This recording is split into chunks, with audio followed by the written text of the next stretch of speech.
know it takes a dedicated soul to come back for a session on Friday afternoon with the sun shining, so I appreciate you being here. And I'm just going to kind of start, and then I'll turn it over to Jim. I'm wearing a microphone. You'll realize quickly why Jim is not wearing a microphone when you start speaking. And so let me just ask a couple questions. So if I just had to survey and say, what has happened with the numbers in the penitentiary in the last decade? Would you more than likely say they've gone up or gone down? Up, pretty unanimous. And then the number of people on probation, would you think that they've gone up in the last decade or gone down? Down, that's right. And that's the exact opposite of what I thought we would have found when we started looking at the data. Because as anyone in the executive branch would remind us, we've got an additional FTE to supervise more people. We have more CSOs. Caseloads seem to be getting higher and higher, but we actually experienced a decline in the growth. The raw numbers increased, but the percentage sentence to probation decreased by 1%. The numbers in the penitentiary went up significantly higher percentages than that, and Jim will talk a little bit about that in the background. And so that, a lot of this things we're going to talk about explain why Senate Bill 70. I'm just curious, are there any things that you've started to see as a result of Senate Bill 70 that you've noticed something's a little bit different here? And just shut it out if you could. The addition of the unauthorized ingestion statute as opposed to just the possession. Yep, unauthorized ingestion statute, that was a big one. A lot of history with that statute in South Dakota. Prosecutors out in the West have been charging both, so we've now doubled the felonies due to necessity. Simple assault cases are taking a lot longer to resolve now than Preliminary hearings for Class 1 misdemeanors. I think that would come up as well. Anything else?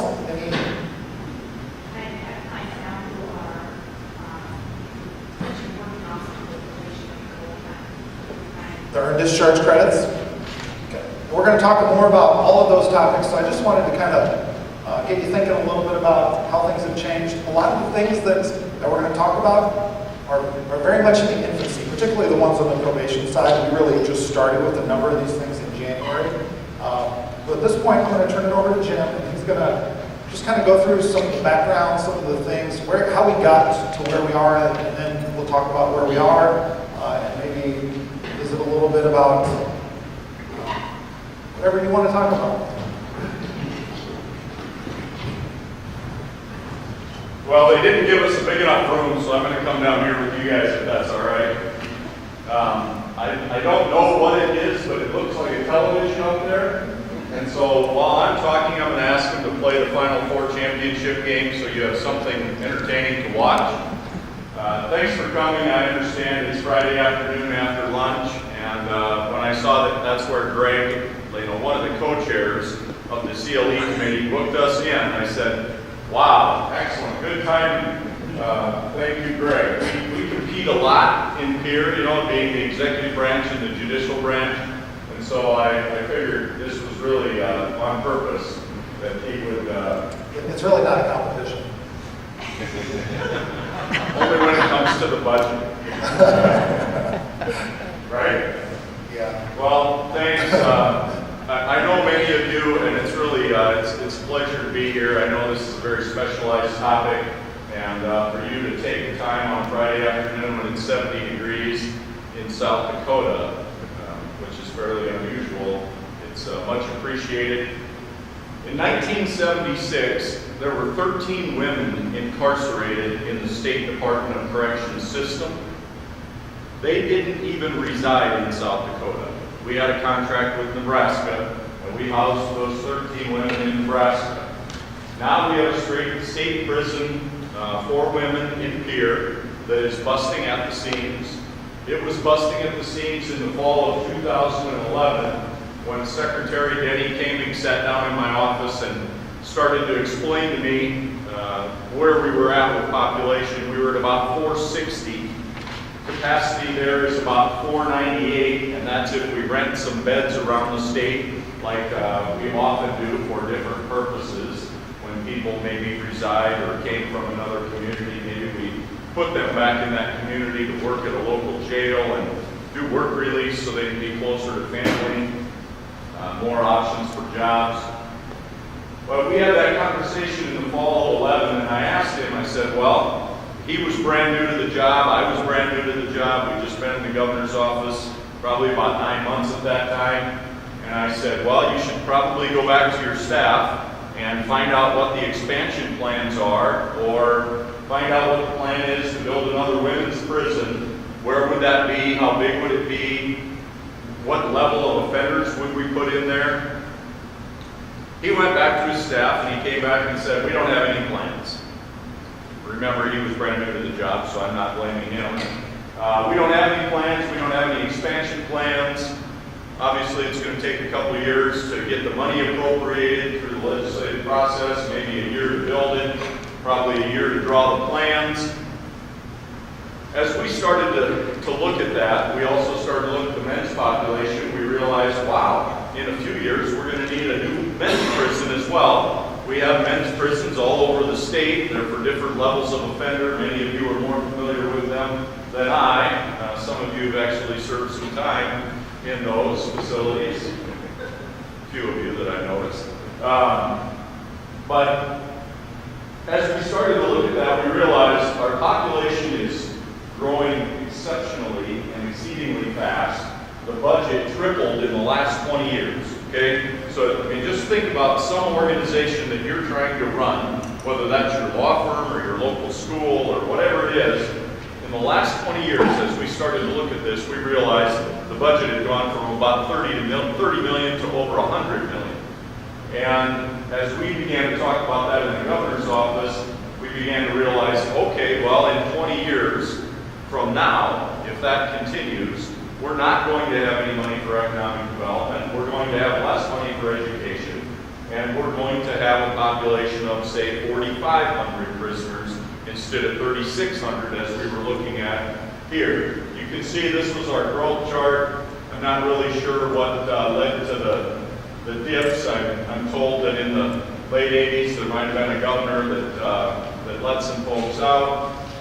I'm told that in the 2005-06 time frame it might have been a meth bump. You'll remember that for those of you who study criminal law, you'll remember that's about the time that we decided as a state that internal possession could lead to a felony conviction for a controlled substance. That could have been that bump. What we were trying to figure out in 2011 in the governor's office before we started to talk to UJS and the legislators and try to find out if we should do anything, we thought, well, let's look and see if what we're doing in South Dakota, locking up a lot more people than our neighbors, because we started to study our neighbors. We had the Department of Corrections do an exhaustive study, and we found that there were 16 states in the nation that through the time frame of either 2000 to 2010 or 2001 to 2011, there were 16 states that had been able to bring their crime rates down. And at the same time, they had brought their incarceration rates down. And so we looked at South Dakota, and we saw that our imprisonment rate was like going through the roof, and our crime rate had not dropped as fast as the national average. To my boss, Governor Dugard, he looks at that and says, you know, we have to make sure we're getting our most bang for the buck. So are we locking up the right people? Are we locking up the same people North Dakota is? They lock up a lot less people. Their crime rate's not as high. Minnesota, when we looked at them, and I understand we're much different than Minnesota, but when you get over in Sioux Falls, we're a little closer to Minnesota. They lock up about 24 women for every 100,000 people, and we were locking up about 100. So about 4 times the number of women as Minnesota.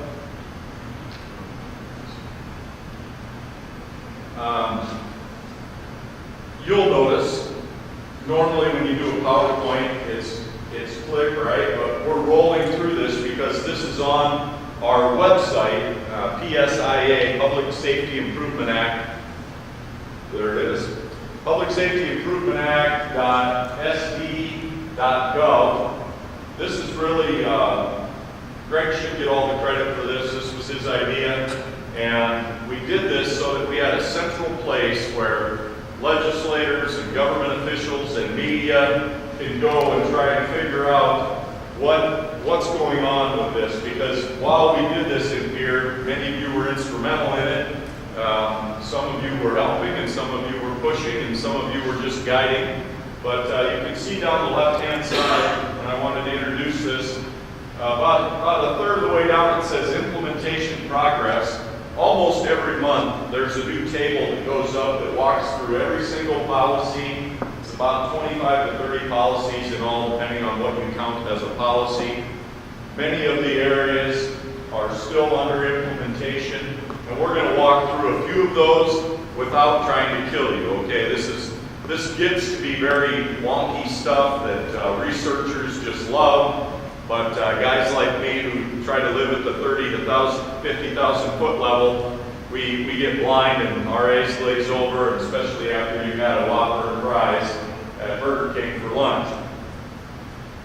So if you'll jump back, what we did in early 2012 when we said, we have to figure out what's going on in South Dakota so we can figure out if we should build more prisons or do something else. We looked around the country and we saw that many states were starting to do what's called justice reinvestment. And it really got that name after people started to do it. In 2007, the Texas legislature was told by the Department of Corrections, and I think most of you are familiar with Texas, pretty tough on crime reputation. Well, they were told that the 100,000 prison beds they had built in Texas over the last decade, the legislature had paid for. They were told by the Department of Corrections, those 100,000 beds aren't all full. We need some more money. We need $2 billion with a B. We need $2 billion to build 17,000 more beds in Texas so we can fill them up. That's what we do in Texas. And now a good friend of mine, Jerry Madden, was in the legislature down there. And you can find Jerry's story on rightoncrime.com, and that's with an R, the political right. Rightoncrime.com. Jerry Madden was a legislator, and he was an engineer. And he started to look at this problem, and some chairman or maybe the speaker, somebody told him, Jerry, you gotta work on this. And Jerry began to work with experts around the country on this justice reinvestment concept, and it's really aimed at trying to figure out how do we do something different with the people we're just mad or frustrated at. Many of you have been in court on both sides, prosecutor, defense. I've been lucky enough to do both of those, and I've seen judges sit on the bench many, many times and just be mad or frustrated at somebody and eventually have to terminate their probation and send them on to the pen. Well, what Jerry figured out was there's some science out there that says if you're scared of somebody, you should lock them up. But if you're just mad or frustrated, there are other things that some states are doing. And Texas launched a program with $200 million that year in 2007 instead of $2 billion. And they've been able to control their prison population. Since 2007, they've decreased their incarceration rate and their crime rate has gone down. They're trying to get better outcomes with the nonviolent folks. So I tell you all that to tell you, we started to look at South Dakota to figure out who do we have in the system. We realized that for our new prison admissions in 2012, over 80%, I think it was 81%, were nonviolent felons. And when we eventually established a work group, and we had judges and legislators on that work group, when we would talk to the judges, they were often surprised by these statistics, just like Greg mentioned he was, because, you know, it's once you look at the totality of the circumstances and you look at the data, well, it doesn't really lie. It tells you who's there. Over 50% were there for drug and alcohol crimes, and 70% of our drug offenders were there for possession. Now, I understand sometimes distribution gets bled down, but that happens everywhere. When you compare that to states like North Dakota, their population is the exact opposite. 70% in their prison system are there for distribution and manufacturing, 30% for possession. We compared these to the national average. We looked at what we were doing. Our top 10 reasons for being in the penitentiary were nonviolent. And when we looked at the national average, it was really about the exact opposite of what is going on across the country, where crime rates are going down and prison populations are going down. Let me just mention one thing, that the primary driver of the drug offenses, 62% of those 31% came directly to the pen from the courts. No benefit of probation at all. And so that was a significant thing from the court's perspective that really got our attention.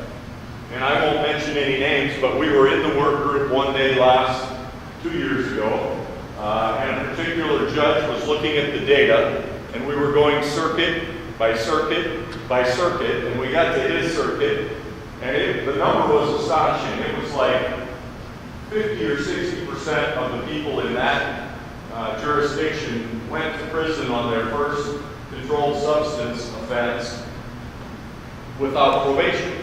And we got to that circuit, we got to the slide, and that judge raised his hand and he said, I think I now understand the problem, and I think you've found the problem. And he pointed at himself, and we had a discussion, and the judge said, you know, I send men to the prison for meth treatment. And one of our individuals that works for the state who's in charge of treatment in the prisons raised her hand, and I said yes, and she said, I just want to remind everybody in the room, we don't have meth treatment at the men's prison. So at that point, Greg and I and the other folks in the two branches and the legislature began to see the value of the three branches sitting down in a room and talking, because the judicial branch was doing something that they thought was perfectly reasonable, and the executive branch was responding with probably an unreasonable result, or a reasonable, what they thought was reasonable. They thought if a judge needs meth treatment, they're going to use the ones in the community. When that fails, they'll come to the penitentiary. We also learned that judges send women to the women's prison because they have a meth treatment program in the women's prison. But, you know, if you have an alcohol problem or maybe a prescription drug problem, they still send them because they at least have that meth treatment program, and if they give them a long enough sentence, which is 4 years, they'll do a year so they can get through that meth treatment program for their alcohol problem. And I'm not trying to make fun of anybody, but that's the kind of anecdotes that we were told. And the real purpose behind all of this, there's a great line that is in an issue brief, and it says, the comprehensive legislation, and this isn't something we drafted, this was a summary done by a national organization. The comprehensive legislation, Senate Bill 70, refocuses prison space on violent and career criminals, improves the parole and probation system and victim services, and reduces recidivism with particular emphasis on substance abuse offenders. And the whole thing is designed to be data-driven. So if we have this oversight council and a year after passage, if something's not working, the intent is to tweak that. The oversight council is made up of all three branches of government. It meets a couple times a year. It'll be publishing an annual report at the end of this fall, but we're going to give you a lot of information that's going to be in that report that we've been collecting over the last year. This is still going back to 2012. When we looked at where we were and where these people were coming from, we realized that a quarter of our entire prison population that was sitting in the facilities in 2012, a full quarter of them came in on a parole violation. We also learned that 47% of all of our parole violations are Native Americans. One of the things the work group did was establish a subcommittee that really focused on that and tried to come up with some solutions. And we'll talk about the tribal parole pilot in a little bit. This was our spending on corrections from 2010 to 2011, up 75%. It really was at a rate that we without some massive tax increase.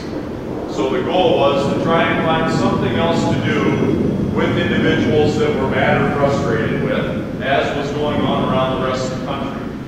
The governor, the chief justice, and legislative leaders established this work group and gave them these charges.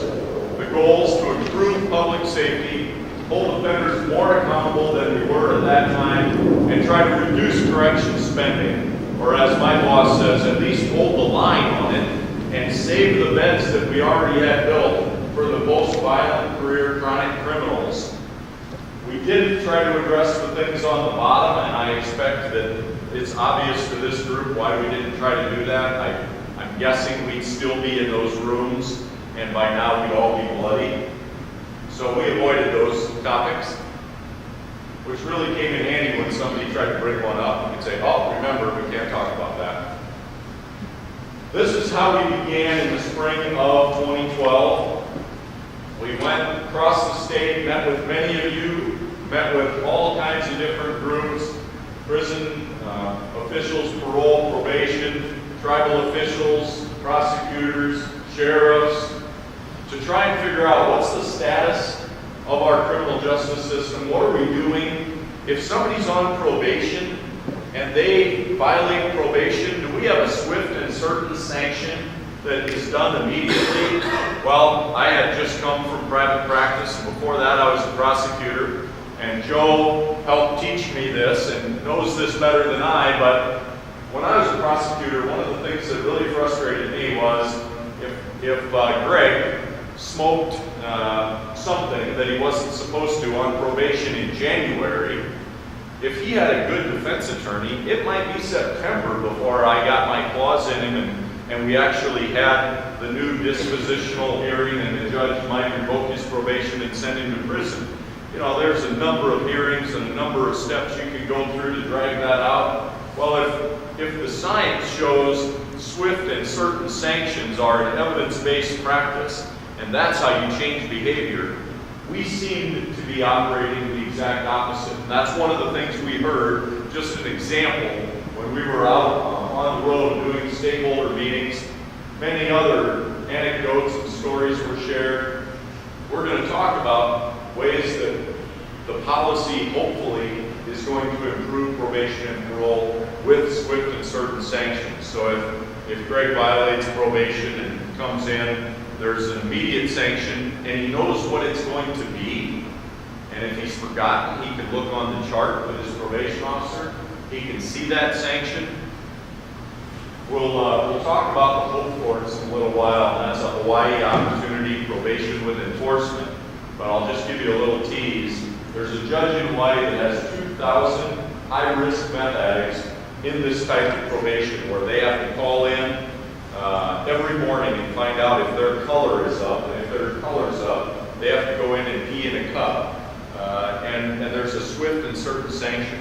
And they've had incredible results, like 50% less likely to go to prison by holding them accountable every day and then having a sanction.